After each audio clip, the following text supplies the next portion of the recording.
नमस्कार जी, मैं मंजू और आप सब कैसे हैं। तो कई भाई बहनों ने मुझसे पूछा कि थोड़े फ्रूट के प्लांट्स के बारे में भी बताएं। तो आज मैं जो जानकारी आपको दूंगी वो जो एक्सपर्ट से मुझे जानकारी मिली है उसके आधार पे मैं आपको कुछ बातें बताऊंगी। तो आज मुझे आपको बताना है कि जुलाई और अगस्त में अगर आप फलदार पौधे लगाना चाहते हैं तो उनके लिए आप क्या करें। अगर पौधे तैयार करना चाहते हैं तो उनके लिए क्या करना है।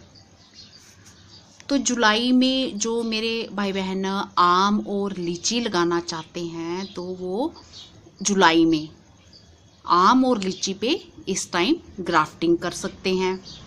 और दूसरा, जितने भी सिट्रस फ्रूट होते हैं, नींबू वर्गीय फल जो होते हैं, उन पे और बेर, आंवला और बेल पे आप बडिंग कर सकते हैं जुलाई में।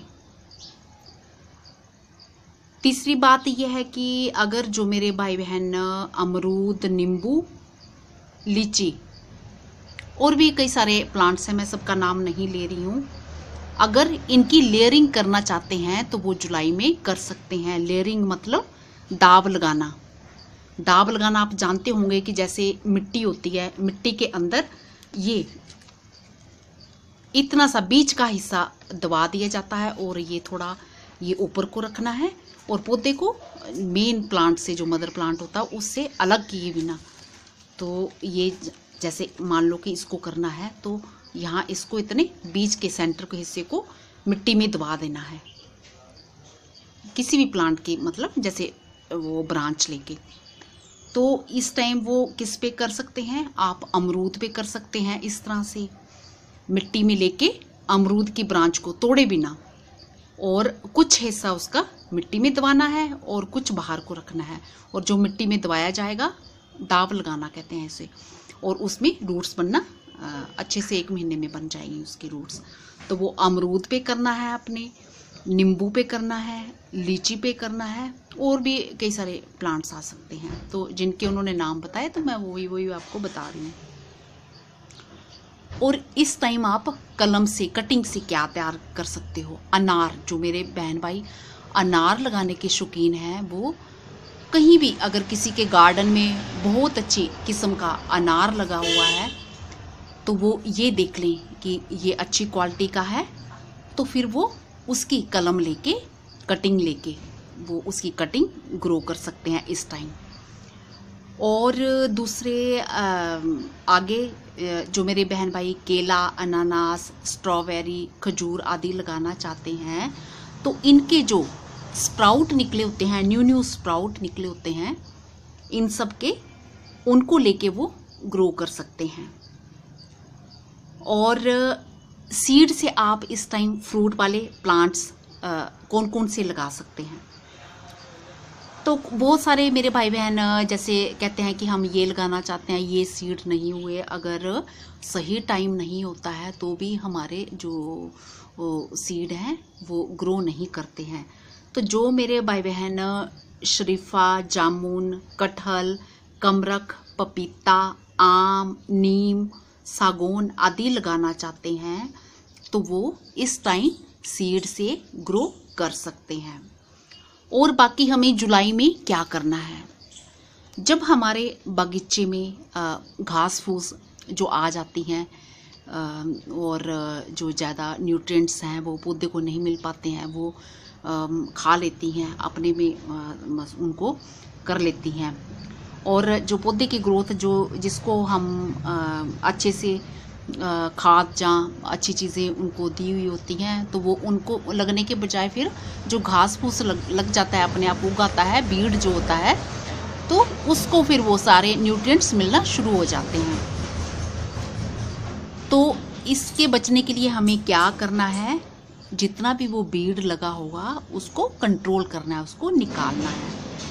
और दूसरी सबसे बड़ी समस्या ये है कि इस टाइम जो है बहुत सारे कीड़े वगैरह जो है अटैक कर देते हैं, पौधों पे अटैक कर देते हैं, और उससे पौधों की ग्रोथ पे फ़र्क पड़ता है, फ्रूट पे फ़र्क पड़ता है।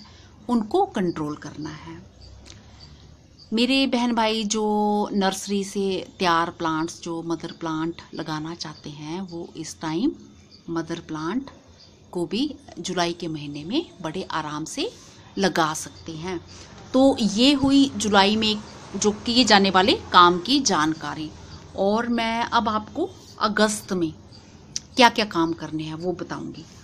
तो अगस्त में जो आपने करनी है वो आम की ग्राफ्टिंग जो है वो अगस्त में भी होगी, और जुलाई में तो आम और लीची दोनों की बताई मैंने ग्राफ्टिंग करना, और अभी अगस्त में सिर्फ आम की।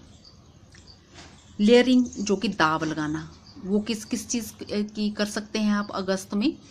अमरूद की, लीची, नींबू और भी कई सारे जो प्लांट्स हैं आप करना चाहते हैं तो उनकी कर सकते हैं। बाकी डिवीज़न करके खूब सारे जैसे फैले होते हैं प्लांट्स फैले होते हैं, उनकी डिवीज़न करके आप नए तौर पे किसी जगह में लगाना चाहते हैं प्लांट को, जैसे केला हुआ, अनानास हुआ, खजूर हुआ, तो इनकी डिवीज़न करके आप नई नई जगह में इनको लगा सकते हैं। दूसरा, अगस्त में आपने और क्या काम करना है? जो करोंदा के सीड होते हैं उन्हें आप स्टोर कर सकते हैं और करोंदे की बुआई भी कर सकते हैं, करोंदे को ग्रो भी कर सकते हैं सीड से। ये सब करना है अगस्त में। अगस्त में आपको और क्या काम करने हैं? ये तो हो गया कि क्या क्या ऊपर जो मैंने बताए हैं, क्या लगाना है, क्या स्टोर करना है। अब और जो आखिरी में मैं बताऊंगी कि जुलाई में जो हमने दाव लगाई हुई थी, जिन भी प्लांट्स के हम दाव लगाएंगे, लेयरिंग करेंगे, उनको हमने थैलियों में लगाना है। और जो उनका ड्रेनेज सिस्टम है वो बहुत बढ़िया होना चाहिए। दूसरा, जितने भी घास फूस बीड़ निकले होंगे प्लांट्स के आसपास उनको हमें कंट्रोल करना है, हटाना है। बाकी कीड़ों ने जो उन पे अटैक कर रखा होगा, जिन भी प्लांट्स पे किया होगा, अटैक किया होगा, और प्लांट्स की ग्रोथ पे बड़ा फ़र्क पड़ता है, फ्रूटिंग पे फ़र्क पड़ता है, तो उन सबको कंट्रोल करना है। तो बस आज की इन्फॉर्मेशन इतनी थी। जो मेरे भाई बहन अगर इस तरह के फलदार पौधे लगाना चाहते हैं तो मेरा वीडियो उनके काम का हो सकता है। नमस्कार जी। अगली बारी मैं किसी और प्लांट के बारे में जानकारी लेकर आऊँगी, और जो आप ये फलदार पौधे लगाना चाहते हैं और किस किस तरह से लगाने चाहिए जो मैंने बताए हैं तरीके, तो अभी जुलाई अगस्त में जो करना चाहते हैं तो आप अभी लगा सकते हैं। और अगर अगस्त के लिए तैयारी करना चाहते हैं तो वो भी आपको पहले से ही पता चल जाएगा। नमस्ते जी, शुक्रिया।